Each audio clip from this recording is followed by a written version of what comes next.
So welcome everyone. I am so excited to be here today with the expert Christina Cabral. And today she is going to talk about AAC devices. And I'm going to let her begin and explain to you what an AAC device is and who Uh, it's for. oh, thank you. And thank you so much for having me. So first, I'll kind of, humbly say, I don't consider myself an expert. There are some amazing SLPs out there that specialize in AAC, who are the true gangster of all of this. But I am an expert in what it looks like from a parent perspective of a child with an AAC device, as an advocate for many clients with AAC devices, and again, my own student with an AAC device. And so over the years, I've had a lot of trial and error and a lot of learning, and luckily a lot of phenomenal professionals that have guided me along the way. So AAC, or alternative and augmented communication, is a form of language.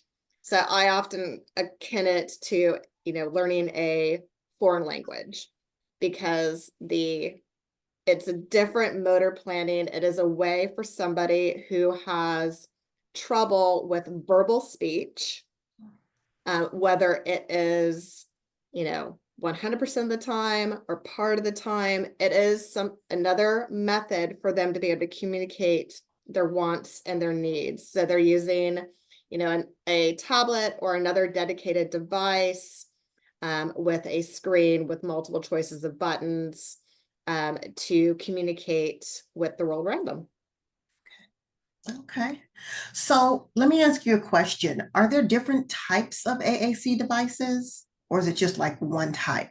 Oh no, there's lots of types of AAC. So you can have low tech, mid tech, high tech. The most common that people will see and we'll be talking about is a high tech device, which you will see on either an iPad or a dedicated device, that usually you come out of, like PRC is one of the major companies, or Tobii Dynabox.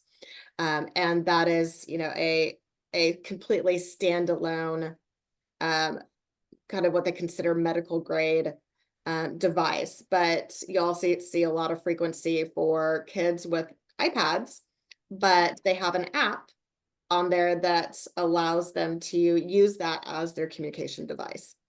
Okay, okay. So is there not like an assessment process to obtain a device? And if there is, what is that like? Sure. So if you're going through school or private, the method for kind of what they should be looking at, and it's called feature matching, right? They want to feature match to the student or the adult, what works for them. And that's why we have so many different types of devices, because what works for one student may not be the right method for another student. There's a different motor plan, which means how we're navigating the screen to get to each subscreen and all of the vocabulary we want them to access. So often an SLP will use a program called the SET protocol, SETT, and you can Google that online, but it is a really good, strong path for assessing a student, what their needs, what their strengths are, and what method will be most appropriate for them. If you have a more complex user, that maybe has some orthopedic needs, then you're going to often have an OT or a PT involved in that process, because you may have switches or other adaptive tools that you'll need in order for them to access that device.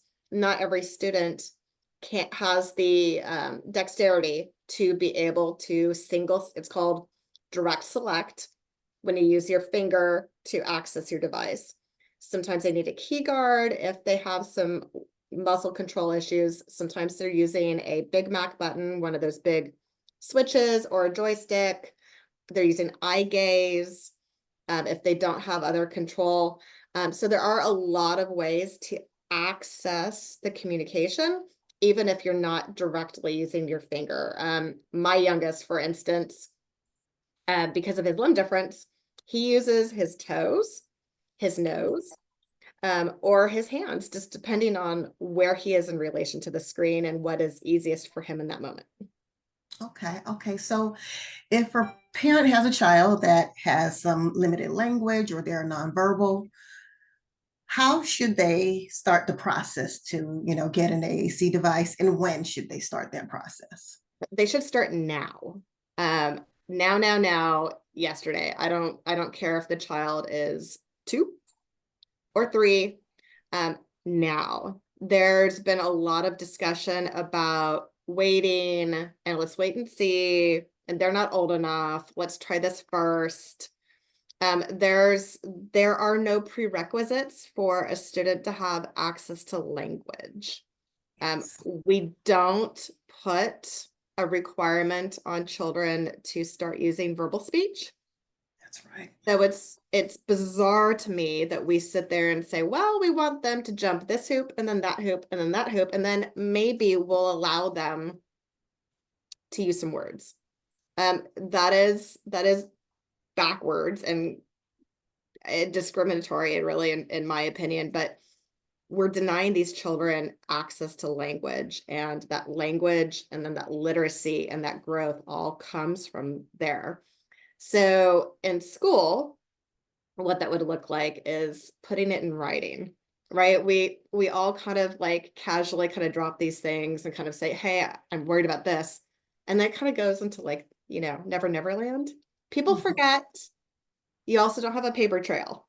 So always in writing, write that email to your principal, to the counselor, to the teacher, to, everybody that, is really working on that team at school, and just say, hey, they're not using communication consistently. I don't know what they're trying to tell me. They're not communicating with me. I'm concerned. Let's do an evaluation. So what that evaluation is, it's called an assistive technology, or an AT, evaluation in communication. A lot of times I think parents will just say, gee, they're, yeah, I can't always understand what they're saying, or they're just not talking a lot. And that gets turned into a screener or gets turned into let's watch. And we can still watch, but we need to evaluate. And that evaluation has to be done by an SLP, um, or an OT.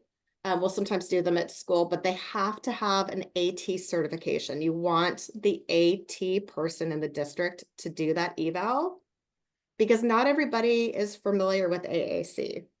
Not Right. even every SLP is Yes. familiar with AAC. And that's okay. It is a specialty area, just like anything else. So you need to go and speak to somebody who knows, but put that request in writing. And then once you have that evaluation back, then that will kind of help you understand where the deficits are. They've had a speech and language eval with pragmatics. They've had their AT eval.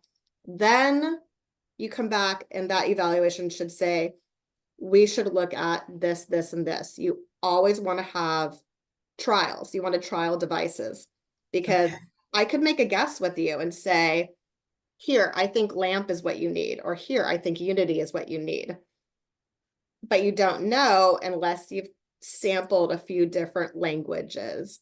So I usually always suggest at least 2 or 3 devices for a couple of weeks each at minimum, not just here, I handed the kid the iPad for Mhm. 15 minutes and they didn't like it. Well, no, because iPads are supposed to be fun. There are games, there are movies, Right. there are apps to use. So if all of a sudden you hand me this device and all it has is words, I'm going to be pretty ticked off, because I won't know that that is going to get me something, like that there's power in speech and there's power in being able to say, hey, I don't want lasagna for dinner tonight. Right. I want spaghetti, or I want chicken nuggets, or I hate this movie. Please turn it off. Right. Until they have that opportunity to affect their surroundings, they're not going to know that that iPad has, some amazing capabilities behind it in just that 15 minutes of here, let me show it to you. Absolutely, absolutely. I had client once that she had been asking for an AAC device for her child for 3 years from the school. And this is a high schooler. And they basically told her that because she had not mastered the use of a core board, which is more of low tech, Mhm. that she wasn't eligible to receive an AAC device. So, what advice can you give to parents when schools immediately shut them down and say, no, your child is not eligible or your child is not ready for that device? Absolutely. First I always like to just ask them, say, okay, show me the data, the policy, the research that says there's a list of prerequisites.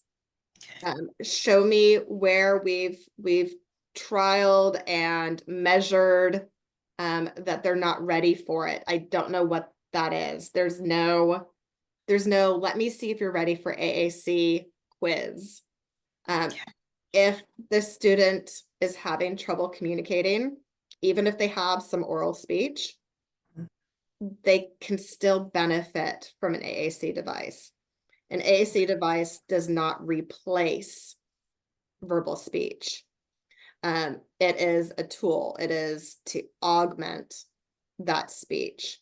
So oftentimes with kiddos, not always, um, for some children, hearing and that modeling, right? Because every time they activate a button, they're getting feedback. They're getting auditory feedback to reinforce that language. And you'll see for some children an increase in their verbal speech with that device. Now, some you won't, and that is okay because they need that method to communicate. But there's no prerequisite, and it always drives me nuts that, well, they need to prove that they're ready. Right. How did we know that the 4-month-old was ready to hear us sing Twinkle Twinkle Little Star? Uh, And how did we decide that the preschooler was ready to be told, to use the and in sentences instead of just single word utterances? right. There's just not. It's a barrier that we put in place because people have a misconception that lack of oral speech somehow equates to ability or intellect. And you don't have to have a certain IQ score to have AAC.